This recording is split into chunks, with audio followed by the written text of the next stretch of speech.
Halo Sobat Sehat semua, Assalamualaikum warahmatullahi wabarakatuh. Salam jumpa kembali dengan saya Sugito di channel Berbagi Sehat, channel edukasi dan motivasi seputar asam lambung, GERD, anxiety, psikosomatis.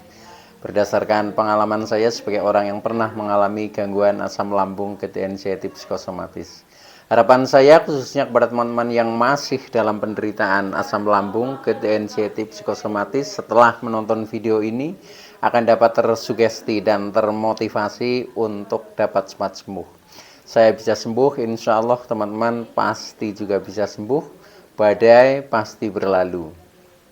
Baiklah teman-teman, pada kesempatan kali ini saya akan berbagi seputar asam lambung, GERD, anxiety, psikosomatis dengan topik ketika kecemasan asam lambung psikosomatik mulai membaik. Baiklah teman-teman ya, sebelum saya lanjutkan, tolong yang belum subscribe channel ini, klik subscribe dan loncengnya, supaya teman-teman tidak ketinggalan konten video-video berikutnya. Dan jika suka, klik like, selalu bagikan ke sosial media teman-teman. Semoga bermanfaat buat kita semua. Baik, kita lanjutkan. Jadi topik kita kali ini adalah ketika kecemasan asam lambung psikosomatik mulai membaik. Teman-teman semua perlu kita sadari bahwa penderitaan asam lambung, GERD, anxiety, psikosomatis yang disebabkan oleh multifaktor ya, baik itu faktor fisik maupun faktor psikis, dengan sensasi yang sangat beragam ya, mulai dari ujung rambut sampai dengan ujung kaki yang sering kita kenal sebagai 1001 rasa sensasi. Memang sungguh luar biasa, sungguh dahsyat dan perlu kita tangani dengan bijak agar penderitaan asam lambung, GERD, anxiety, psikosomatis dapat cepat membaik hingga sembuh total. Nah, khusus pada session kali ini ya, saya sharingkan tentang topik ini, yaitu ketika kecemasan asam lambung psikosomatik mulai membaik ya, maka akan muncul tanda-tanda atau ciri-ciri yang mesti kita pahami, mesti kita kenali agar kita itu selalu berprogres menjadi lebih baik dan akhirnya selamat tinggal asam lambung, GERD, anxiety, psikosomatis. Nah, maka dari itu ini penting ya, tolong disimak video ini sampai dengan selesai supaya tidak gagal paham, dan alangkah baiknya jika teman-teman juga menonton ya video-video saya yang lain, karena di setiap video itu saling berhubungan, saling melengkapi ya. Akhirnya pemahaman kita tentang seputaran gangguan ini jauh menjadi lebih komplit. Nah, dengan komplitnya referensi yang kita pahami, maka akan mempermudah kita untuk keluar dari jeratan asam lambung, GERD, anxiety, psikosomatis hingga membaik ya, bahkan sampai sembuh permanen atau sembuh total. Nah, baik teman-teman ya, jadi ini ada beberapa indikasi ya, atau tanda-tanda yang perlu kita kenali ya ketika kecemasan kita, asam lambung kita, kemudian psikosomatik kita itu sudah mulai membaik teman-teman. Nah, mudah-mudahan dengan kita mengenali ciri-ciri ini ya, maka kita akan menjadi tambah semangat ya, tambah termotivasi ya, akhirnya kita menjadi bangkit dan bangkit. Nah, akhirnya kita akan segera terlepas dari gangguan ini. Jadi syukurilah ketika teman-teman sudah di fase seperti ini ya, yaitu ketika sudah mulai membaik ya, tentunya di fase pemulihan ya, yang walaupun kadang mungkin masih ada ya, masih ada sisa-sisa sensasi, kemudian juga kadang sembuh, kadang kambuh, itu belum stabil ya. Tetapi dengan kita memahami indikatornya ya, atau tanda-tandanya kita sudah mulai membaik, seharusnya itu menjadi pijakan kita untuk cepat-cepat istilahnya terlepas dari gangguan ini. Itu seperti itu. Nah, teman-teman semua, jadi tanda-tanda atau ciri-ciri ketika kita sudah mulai membaik ya, khususnya tentang kecemasan dan psikosomatiknya ya. Jadi lebih banyak yang dari faktor psikisnya, yaitu tanda-tandanya yang akan muncul adalah seperti ini teman-teman. Yang pertama ya, itu sensasi fisik itu mulai menghilang ya. Sensasi fisik itu ya rasa-rasa tidak nyaman di badan ya. Contohnya yang tadinya sering merasakan kepala berat, pusing-pusing, keliengan ya, termasuk pandangan mata kadang buram ya, kemudian badan terasa tidak enak ya, seperti meriang, pegel-pegel, linu dan lain sebagainya, sampai dengan dada kadang terasa panas, nyeri, nafas pendek ya, dada berat, kemudian ada sakit yang berpindah-pindah, bahkan ada sakit yang seperti tertusuk ya dari depan ya, dari depan dada ya, itu sampai ke punggung rasanya ke belakang. Nah itu juga pernah saya alami seperti itu ya. Belum lagi sensasi di seputar perut ya, yang kadang sering merasakan perut merasa penuh ya, merasa begah, merasa kembung, merasa sembelit, perih dan lain sebagainya ya, sampai dengan sensasi-sensasi yang bersifat psikis ya. Contohnya kita masih merasa selalu cemas, kita merasa selalu dalam ketakutan ya, entah itu ketakutan dalam kita istilahnya melakukan beraktivitas, dalam kita melakukan bersosialisasi ya, entah itu ketakutan dengan penyakitnya sendiri ya, yang seolah-olah menganggap bahwa kita itu terkena penyakit berat. Nah itu seperti itu. Nah itu pahami saja ya. Jadi ketika sudah ada tanda-tanda membaik, nah sebenarnya itu jadikan motivasi kita untuk selalu menjaga agar jangan sampai turun kembali ya, tetapi justru progres ke atas ya, artinya kita menjadi semakin membaik begitu seterusnya teman-teman. Jadi ini juga harus dimulai dari mental kita, dari pikiran kita ya, bagaimana kita istilahnya menanggapinya ya. Nah itu tentunya ya harus kita syukuri ya, harus menjadikan motivasi kita untuk lebih bersemangat di dalam berikhtiar ya. Nah itu dan seterusnya seperti itu. Nah akhirnya nanti kita akan cepat membaik. Nah jadi tanda-tanda ketika kita sudah mulai membaik, yang pertama ya, ini adalah sensasi fisik mulai menghilang teman-teman.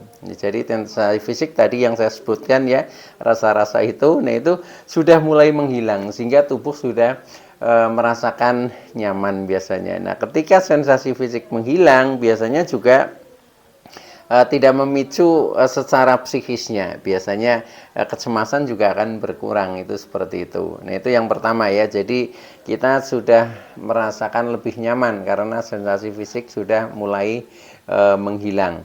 Nah kemudian yang kedua, ketika sekalipun ada sensasi fisik, itu akan cepat sembuh teman-teman, atau cepat membaik ya. Beda dengan dulu di waktu masa terpuruk, biasanya ketika ada sensasi itu agak susah sembuhnya ya, walaupun kadang sudah minum obat pun itu rasanya masih bandel terus ya. Tetapi pada saat kita sudah mulai membaik ya, khususnya anxiety psikosomatiknya, yaitu ketika ada sensasi fisik ya, itu akan cepat membaik teman-teman ya. Itu ciri-cirinya seperti itu. Jadi sih wajar kalau itu kadang ada ya, kadang sensasi muncul, nah itu juga wajar. Tetapi karena mental kita sudah kuat sehingga sensasi itu hanya numpang lewat ya, numpang lewat, itu hanya seperti itu ya. Nah itu yang kedua ya. Kemudian yang ketiga, ketika ada sensasi ya, ditanggapi dengan wajar. Jadi secara mental karena kita sudah kuat ya, itu biasanya setiap sensasi itu kita tanggapi dengan wajar dan tidak selalu menghubungkannya dengan asam lambung. Kalau dulu kan begitu ada rasa ya, entah itu rasa apa ya, nah itu sudah, wah ini asam lambung, wah ini sedang kambuh dan seterusnya seperti itu. Tetapi ketika sudah mulai membaik ya, terutama anxiety psikosomatiknya, kita sudah bisa menanggapi secara wajar ya. Contohnya ketika mungkin merasa kembung pun ya, itu kita tidak selalu menghubungkan dengan asam lambung. Paling-paling kita hanya berpikir wajar, wah wajar saya merasakan kembung karena mungkin masuk angin ya, karena mungkin kecapean ya, karena apa? Untuk orang-orang yang tidak mengalami gangguan asam lambung ketika inisiatif psikosomatis, sebenarnya mereka juga sering kok seperti itu ya, sering masuk angin, sering merasa kembung, sering tubuh merasa pegal-pegal pada saat kecapean, itu seperti itu ya. Tetapi buat kita-kita yang mengalami gangguan ini ya, kadang segala sesuatu itu selalu dihubungkan dengan itu. Nah, ketika kita selalu menghubungkan seperti itu, ya itulah yang nanti akan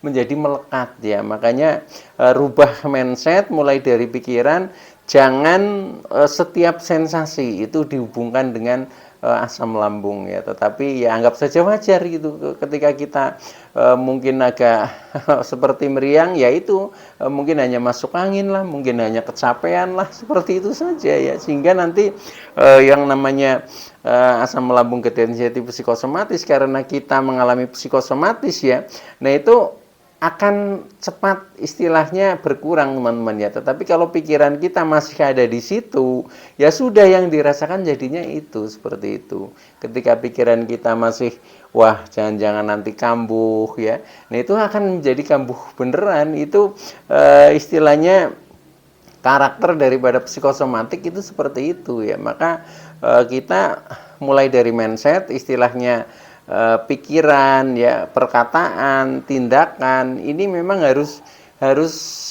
menjadikan mindset yang sehat. Nah, dan seperti itu maka respon tubuh nanti memunculkan adalah reaksi-reaksi ya, yaitu yang menjadikan sehat. Jadi sel-sel cerdas di dalam tubuh kita itu selalu menangkap apa yang diafirmasikan oleh pikiran sadar kita, itu seperti itu. Nah, kalau pikiran sadar kita ngomongnya ya, kata-katanya itu masih ngomong tentang sakit ya, ngomong ini penyakit, kemudian takut misalkan kambuh dan sebagainya, nah itu yang direspon oleh sel-sel bawah sadar kita. Nah, akhirnya kita menjadi kambuh beneran. Nah, itu maka dari itu ketika kita sudah paham, ya sudah, kita semuanya itu hati-hati ya. Jadi kata-kata itu juga mencipta ya, karena kata-kata kan produk pikiran sadar, itu seperti itu.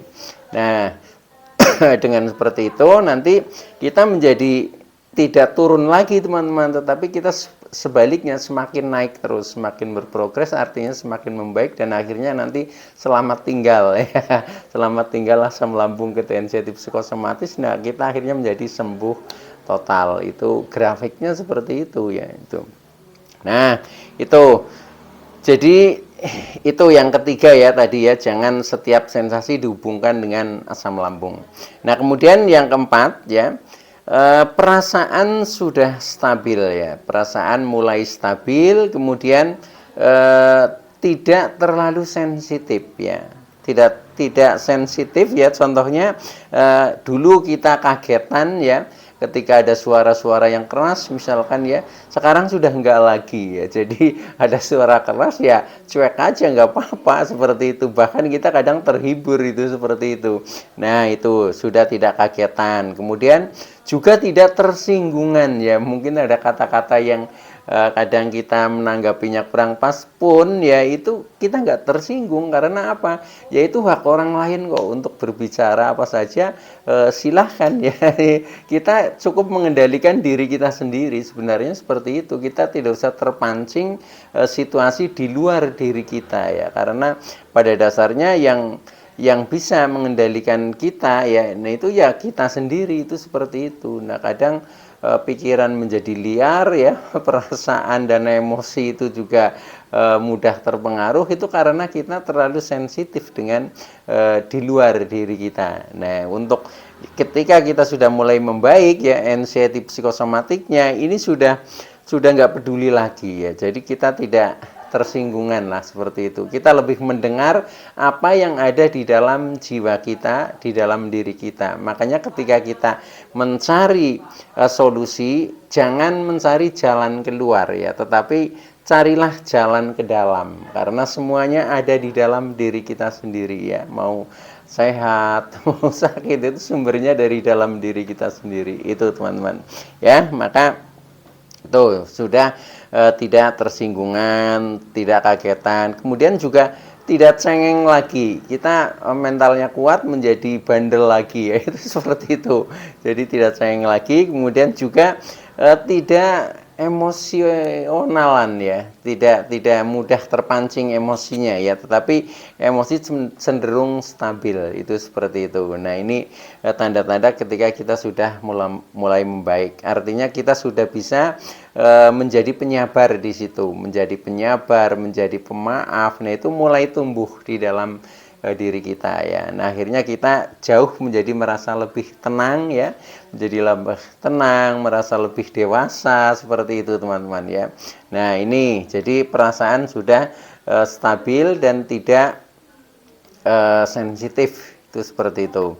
Nah, kemudian yang kelima ya, ketika anxiety psikosomatiknya sudah membaik, itu cirinya ya atau tandanya itu tidak terlalu cemas ya, tidak terlalu takut, tidak terlalu khawatir, tidak terlalu was-was. Jadi semuanya sebatas normal ya. Ya wajar kita itu punya rasa cemas, rasa takut, rasa khawatir, itu wajar karena setiap manusia ya memiliki rasa seperti itu, tetapi sebatas normal. Artinya tidak berlebihan. Nah, ketika seperti itu ya sudah, nggak apa-apa, itu seperti itu ya. Yang menjadikan masalah ketika kita itu cemasnya berlebihan, takutnya berlebihan. Nah, itu yang kemarin-kemarin di fase sebelumnya ya, itu kita alami teman-teman, itu seperti itu ya. Maka jadilah ini ya bisa mengendalikan contohnya itu kecemasan itu juga